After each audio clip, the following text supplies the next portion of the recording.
बिस्मिल्लाहिर्रहमानिर्रहीम। अस्सलाम वालेकुम स्टूडेंट्स, आज हम करने जा रहे हैं अपना क्वेश्चन नंबर 6 एक्सरसाइज नंबर 2.1 का। Express the following recurring decimal as the rational number p by q where p q and integer q is not equal to 0। अच्छा, तो क्वेश्चन नंबर 6 का पार्ट 1 हमारे पास है 0.5 और सेकेंड पार्ट हमारे पास है 0.13। अब ये देखें, सबसे पहले हमने सपोज कर लेना है कि हम इसे x को 0.5 पार के इक्वल ले लेंगे। अब जिस चीज़ के ऊपर भी हमारे पास ये वाला साइन होगा उस चीज़ का मतलब है उसकी रेपिटेशन होगी, यानी कि उस चीज़ को हम लगातार लिखेंगे बार बार। इसी तरह हम x जो है हमारे पास 0.5 बार है, 5 के ऊपर हमारे पास बार है, 5 को हम रिपीट करके 3 टाइम्स लिख लेंगे। उसके बाद इसके मैं डॉटेड साइंस डाल दूँगी। इसका मतलब है कि ये हमारे पास इसी तरह एंड तक चलता जा रहा है, हमें नहीं पता कि ये किस जगह पे ख़त्म होगा।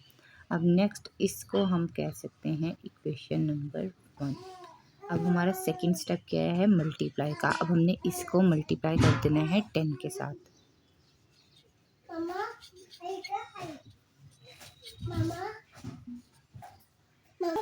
तो मल्टीप्लाई इक्वेशन 1 बाय 10। अच्छा, हमने 10 से क्यों मल्टीप्लाई करवाना है, इसका हमारे पास एक ट्रिक है। ये देखें, x हमारे पास क्या है 0.5। अगर हम इसका पॉइंट ख़त्म कर दें, पॉइंट की जगह पे 1 लगा दें, तो पॉइंट के बाद हमारे पास कितनी वैल्यूज़ हैं, 1, यानी कि पॉइंट की जगह उसके जगह हम 10 लगा देंगे। इस वजह से हमने इसको 10 से मल्टीप्लाई करवाना है। अगर यहाँ पर हमारे पास एक और वैल्यू होती तो ये हमारे पास बन जाता 100, तो फिर हम 100 से मल्टीप्लाई करवाते। अब हमारे पास एक वैल्यू है, इसलिए हमने इसे 10 से मल्टीप्लाई करवाना है। अब हमने क्या करना है, अपनी इक्वेशन नंबर 1 को 10 से, दोनों साइड्स को 10 से मल्टीप्लाई करवा देना है।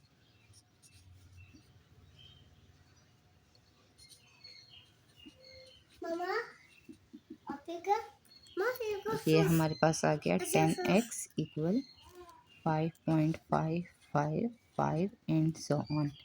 We can call this equation number 2। अब हमने क्या किया, हमारे पास दो इक्वेशन आ गई, इक्वेशन 1 भी है, इक्वेशन 2 भी। अब आपने क्या करना है, नेक्स्ट स्टेप में फर्दर सब्ट्रैक्ट करना है इक्वेशन 1 को इक्वेशन 2 से। So we can write it as subtracting equation 1 from 2। अब ये हमारे पास आ गया 10x minus x equal 5.555 minus 0.555। अब हम इसे सब्ट्रैक्ट कर देंगे तो ये हमारे पास आ जाएगा 5 और इधर हमारे पास आ जाएगा 9x।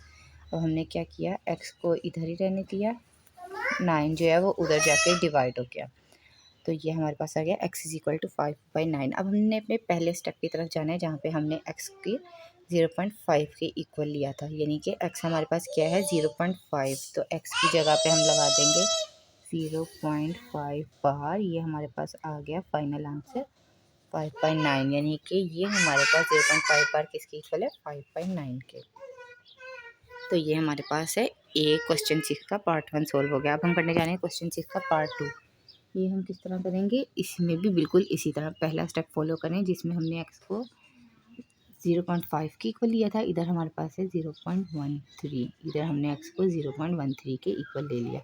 अब हमने क्या किया, मल्टीप्लाई। सेकंड स्टेप हमारा क्या होता है, मल्टीप्लाई का। अब इसमें पिछली क्वेश्चन में हमने मल्टीप्लाई करवाया था 10 से, क्योंकि डेसिमल के बाद एक वैल्यू थी। अब इधर डेसिमल के बाद दो वैल्यू हैं, तो हम 100 से मल्टीप्लाई करवा देंगे, ठीक है।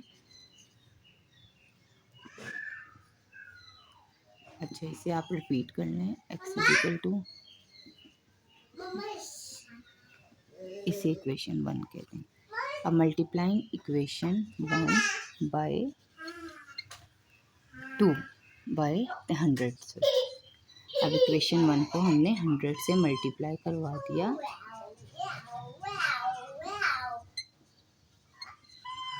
ठीक है, रिपीट करने के लिए आप कैसे करें, 3 बार लिख लेंगे। देखिए 13 13 13, 5 को भी मैंने 3 बार लिखा। ये आ गया मेरे पास 100x equal 13.13 13 13 and so on. अब ये मैं कह देती हूँ इक्वेशन 1। अब मैंने क्या किया, इक्वेशन 2 को इक्वेशन 1 को इक्वेशन 2 में से सब्ट्रैक्ट कर दिया, पिछले क्वेश्चन की तरह। बिल्कुल सेम वही स्टेप आपने फॉलो करने हैं।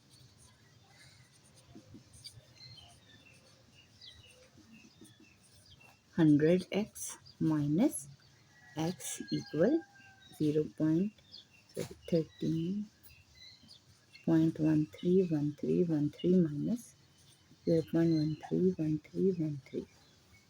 अब इसमें से मैंने इसे माइनस कर दिया, ये मेरे पास आ गया 13 और इधर मेरे पास आ गया 99x। एक्स को मैंने इधर ही रहने दिया, 99 पर जाके डिवाइड हो गया।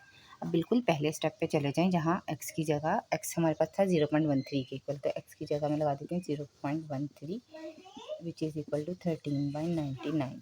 तो ये हमारे पास जो है क्वेश्चन 6 के दोनों पार्ट जो हैं वो सॉल्व हो गए। और ये तो हैं दोनों पार्ट जो हैं इंपॉर्टेंट है, बल्कि इसके 3 पार्ट्स हैं, तीसरा भी मैं भी करवा रही हूँ आपको। तीनों पार्ट जो हैं ये हमारे पास बोर्ड में एज ए शॉर्ट आंसर्स के तौर पर आते हैं, 2 मार्क्स का क्वेश्चन होता है इसका। तो आई होप आपको समझ आ गया होगा। दोबारा से रिपीट कर देती हूँ, पहला स्टेप क्या है। पहले स्टेप में हमने x को 0.15 के जो भी हमारे पास वैल्यू है उसके इक्वल ले लेना है। उसके बाद हमने क्या करना है, मल्टीप्लाई का स्टेप करना है। चाहे हमारे पास अगर 2 डेसिमल के बाद एक वैल्यू है तो 10 से मल्टीप्लाई, डेसिमल के बाद 2 वैल्यूज़ हैं तो 100 से मल्टीप्लाई।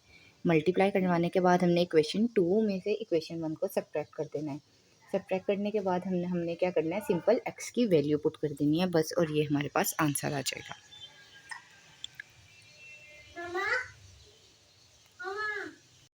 अच्छा जी, तो अब मैं करवाने जा रही हूँ आपको पार्ट 3। फर्स्ट 2 पार्ट की आप लोगों को समझ आ गई है। अब ये हमारे पास है पार्ट 3। इसमें भी वही स्टेप, सबसे पहले x को जो भी हमारे पास क्वेश्चन गिवन है उसके इक्वल लिख लिया आप लोगों ने, फिर उसके बाद उसकी रेपिटेशन यानी कि उसको रिपीट करके आप लोगों ने लिख लिया। इसे मैंने कह दिया इक्वेशन 1। अब इसके बाद मैंने क्या किया, मल्टीप्लाई करवा दिया। अब हमें पता है, देखें डेसिमल के बाद 2 वैल्यूज़ हैं, इसका मतलब है हमने इसे मल्टीप्लाई करवाना है 100 के साथ। So we can write it as multiplying by 100, multiplying equation 1 by 100।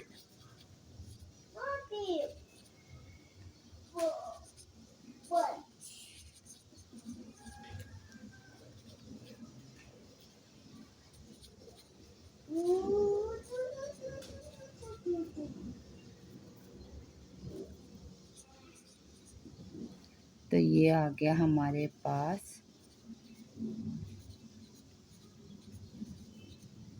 इसे हम कह देते हैं इक्वेशन 2। अब नेक्स्ट स्टेप आपको पता है सब्ट्रैक्ट करने का, सब्ट्रैक्टिंग इक्वेशन 1 फ्रॉम 2।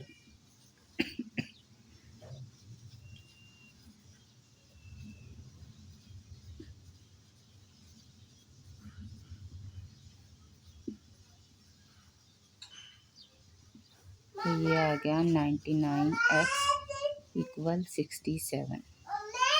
अब x को हमने इधर लेने दिया, 99 इधर जाके डिवाइड हो जाएगा। फाइनल स्टेप में हम x की वैल्यू पुट कर देते हैं विच इज़ 0.67 बार, ये हमारे पास 67/99 के इक्वल आ गया।